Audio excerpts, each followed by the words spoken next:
Hello, friends. Today's story is You Are Fooling Yourself, Not Me, Christ. One day, Jesus Christ, was passing by a village when I saw a farmer plowing his field with a pair of bulls. The farmer appeared exhausted, and so did the bulls.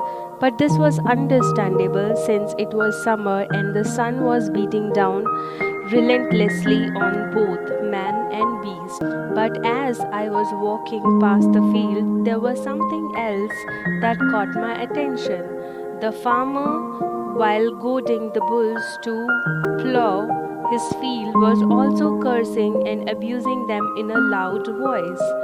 I could not be a mute spectator to this abuse of the poor animals, so I approached the farmer and in a calm tone explained to him that what he was doing was wrong.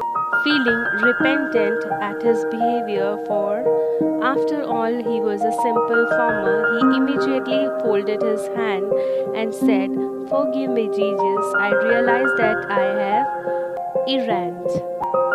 I promise you I will never curse the bulls again."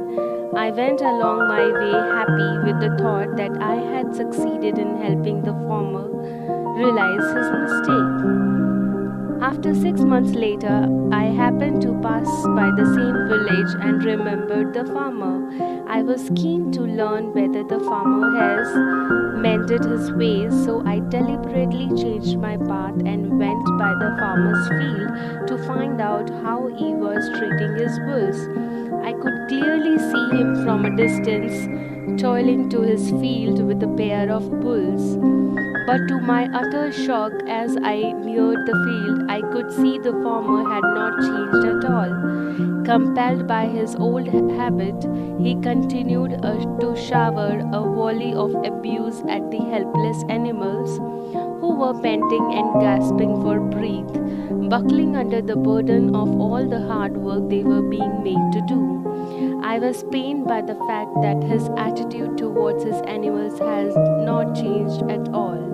So I decided to meet him once again. As soon as the farmer saw me approaching him, he was stunned, embarrassed, and alarmed. He fumbled for words, however, he soon gathered his wits together and told his bulls in a tender voice, "My dear bulls, did you hear the manner in which I cursed you? This is precisely how I used to curse you before I met Jesus Christ here," he said, gesturing in my direction. "It was only to remind you of those days that I cursed you right now. You must thank Jesus Christ who has saved you from my errant behavior." The farmer, of course, was feigning affection for his bulls only for my benefit. Hence, I simply told him by putting on this act, "Neither are you fooling me nor these bulls.